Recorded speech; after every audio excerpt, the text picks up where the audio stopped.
Seja muito bem-vindo à nossa primeira conversa do Conhecendo o Autor. Nós estamos vendo no livro de Gênesis uma série de estudos que vão nos comunicar quem é a pessoa do autor de tudo o que há, inclusive da própria palavra de Deus, que é a Bíblia. Nós precisamos da ajuda dele para entender a sua palavra, e antes de começarmos o tema de hoje, que é o autor é eterno, nós vamos pedir a ajuda dele. Peça a ajuda dele para que você possa entender profundamente o que ele disse a seu próprio respeito, amém? Vamos então estar caminhando nesse sentido hoje. Nós vamos fazer duas perguntas que vão nos ajudar. A primeira é: como é viver na eternidade? Como é viver na eternidade? E a outra é: um ser eterno, Deus que é eterno, pode ter sonhos? Mesmo já sabendo o futuro, ele pode ter sonhos? Então nós vamos ver essas duas situações. Como é viver na eternidade e como são os sonhos de Deus. No primeiro capítulo da Bíblia, no primeiro versículo, ele diz: no princípio, Deus criou os céus e a terra. Você conhece uma pessoa pelo que ela fala e pelo que ela faz. E ele aqui está falando o que fez. Ele diz: no princípio eu criei os céus e a terra. O que é que ele está revelando sobre si mesmo? O que é no princípio? No princípio significa que antes não havia nada. Não havia matéria, não havia energia, não havia nada. Isso nos traz uma comunicação muito importante, que é o seguinte: eternidade não é simplesmente você dizer que Deus existia antes. Não, significa que Deus existe acima do tempo. Por quê? O tempo é o quê? O tempo é a relação entre matéria e movimento. Quando há matéria em movimento, quando há energia em movimento, isso é tempo. Se você não tem tempo, Deus é eterno porque ele não tem tempo. Ele não estava antes, ele não está depois, ele está em todo o tempo. Quando ele criou a primeira partícula, começou a existir o tempo. Ele está acima, ele existe acima do tempo e ele está, por isso mesmo, em todos os tempos ao mesmo tempo. Como é que você sentiria alguém que está acima do tempo, em todos os tempos, ao mesmo tempo? Ele criou todas as coisas. Então, na verdade, ele tem uma segurança de soberania, de autoridade, que você não pode nem imaginar, mas você sente, você entende que aquele que é o Criador de todas as coisas, por ser eterno, ele está acima de qualquer coisa, ele está acima de tudo, né? E nós vamos ver também como que o próprio Deus se escolheu ser chamado. No segundo livro da Bíblia, em Êxodo, capítulo 3, verso 13, porque Moisés era um líder escolhido por Deus para o povo de Israel. Ele então pergunta para Deus como ele apresentaria a Deus. Ele fala: Moisés disse para Deus: eis que quando eu for falar com os filhos de Israel e lhes disser, o Deus dos seus pais me enviou a vocês, eles vão perguntar, qual é o nome dele? Naquele tempo, se você perguntava o nome de alguém, você estava perguntando a essência da pessoa. O nome representava a própria pessoa. Então, o que lhe direi? Deus disse a Moisés: eu sou o que sou. Lá no hebraico, hayá significa eu sou. Sou, no sentido de fui, sou e serei sempre. Então, ele está se dizendo eterno para Moisés. Disse mais: assim você dirá aos filhos de Israel, eu sou, me enviou a vocês. Deus disse ainda mais a Moisés: assim você dirá aos filhos de Israel, o Senhor, aqui é Jeová, Yahvé, um tetragrama, 4 consoantes hebraicas que não tem tradução, mas significa que ele é eterno. Pelo contexto a gente entende isso. O Deus dos seus pais, o Deus de Abraão, o Deus de Isaac, o Deus de Jacó, me enviou a vocês. Este é o meu nome eternamente, e assim serei lembrado de geração em geração. Deus está novamente trazendo a ideia de que ele é eterno. Quem criou o tempo continua sempre acima do tempo. Esse é um pensamento que faz todo sentido para nós. E o profeta Isaías 46, 9, registra as palavras do próprio Deus. Lembrem-se das coisas passadas, Deus está falando. Lembrem-se das coisas passadas, das coisas da antiguidade, que eu sou Deus e não há outro. Eu sou Deus e não há outro semelhante a mim. Desde o princípio anuncio o que há de acontecer e desde a antiguidade revelo as coisas que ainda não sucederam.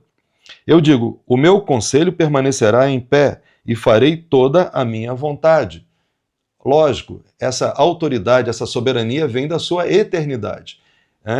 O seu conselho permanecerá de pé. Desde o primeiro momento da criação, Deus já sabia tudo o que ia acontecer.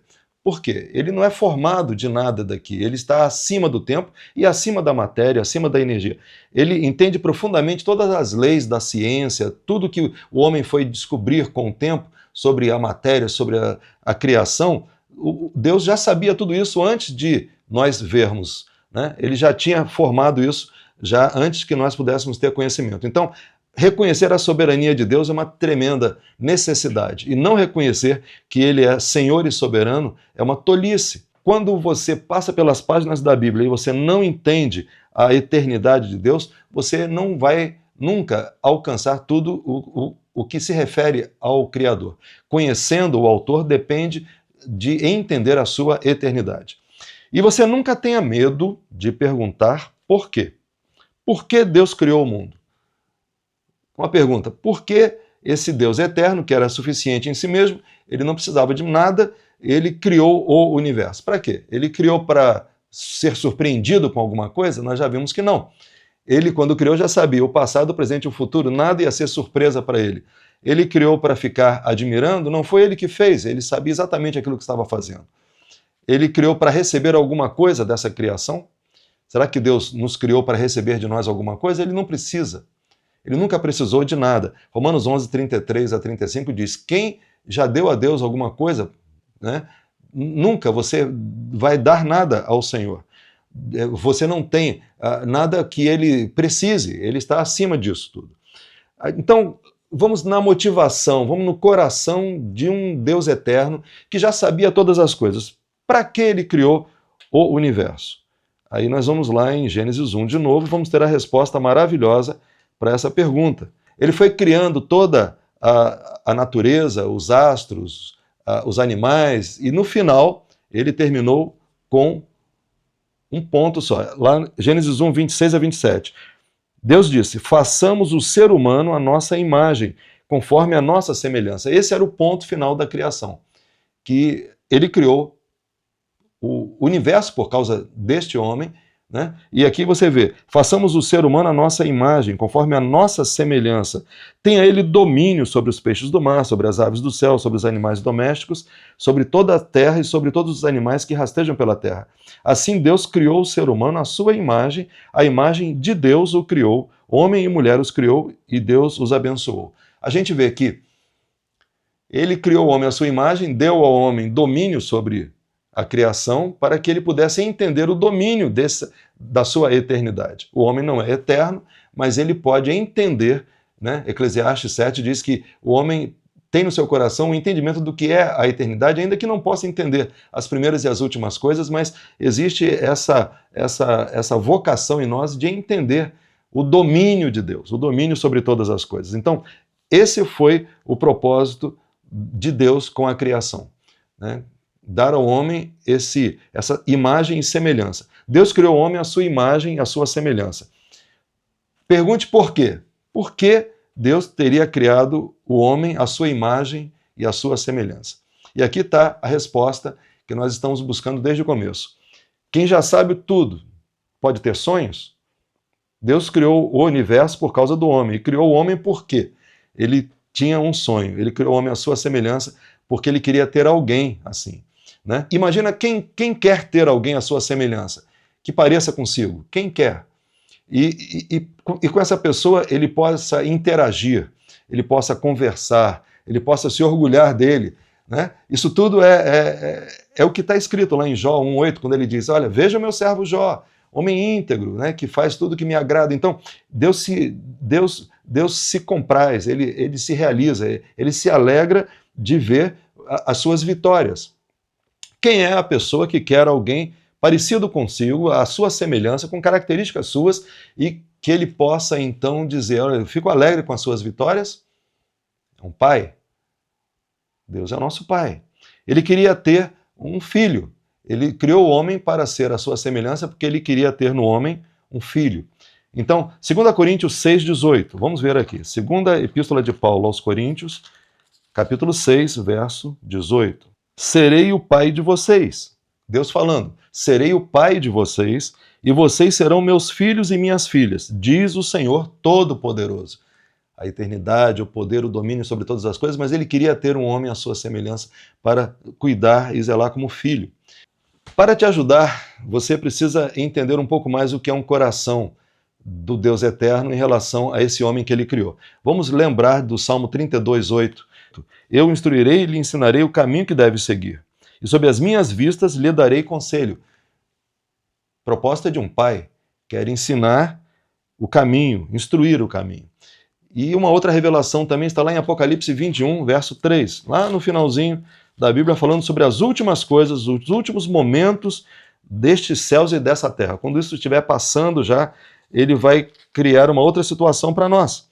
Então ouvi uma voz forte que vinha do trono e dizia: Eis o tabernáculo de Deus com os seres humanos. Deus habitará com eles. Eles serão povos de Deus e Deus mesmo estará com eles e será o Deus deles. Então esse é o nosso Deus eternamente. Bem, o nosso Pai eternamente, né? Ele quer habitar conosco, ele quer nos instruir, ele quer nos dirigir. Ele então nos criou porque queria ser o nosso pai, ele queria ter uma história de amor com o homem, de cuidado, né? E essa é a explicação de toda a Bíblia para nós. Quando nós conhecemos o autor nesse nível, a gente pode entender muito, muito daquilo que está sendo dito na própria palavra de Deus. E essa é a grande revelação de Deus, lá em 1 João 4:8, Deus é amor, né? Toda a Bíblia fala do próprio Deus sempre vindo ao encontro do homem, buscando o homem para conversar, para estar com ele, para estar ajudando o homem, até o ponto de se tornar um de nós. O ápice desse momento de revelação de Deus para o homem é quando ele se torna um de nós. Na pessoa de Jesus Cristo, João 3,16 diz que Deus amou o mundo de tal maneira que deu seu único filho para que todo aquele que nele crê não pereça, mas tenha uma vida eterna. Vimos lá em Apocalipse 21 que ele quer um tabernáculo eterno com o homem. E para que houvesse esse tabernáculo eterno, então, ele veio em busca do homem e ele se tornou um de nós, nos dando vida. No próximo vídeo nós vamos estar crescendo mais no conhecimento do Criador. Mas esteja sempre lendo a palavra, começando em Gênesis 1, vamos lendo sempre, fazendo perguntas do porquê. Por quê? Pergunte, use isso para que o Espírito Santo possa te revelar coisas novas, amém? Se você gostou desse vídeo, dê o teu like, amém? Vá no sininho, escolha todas lá e comente com outras pessoas. Vai ser muito bom que você possa comentar isso que você está estudando hoje com outras pessoas, para que vocês possam nos comunicar esses comentários e para que o autor possa ajudar você a cada dia crescer mais no conhecimento dele. Então, conhecendo o autor, vai ser alegria e paz para o seu coração, e é isso que nós desejamos. Até o próximo vídeo. Que Deus te abençoe rica e poderosamente.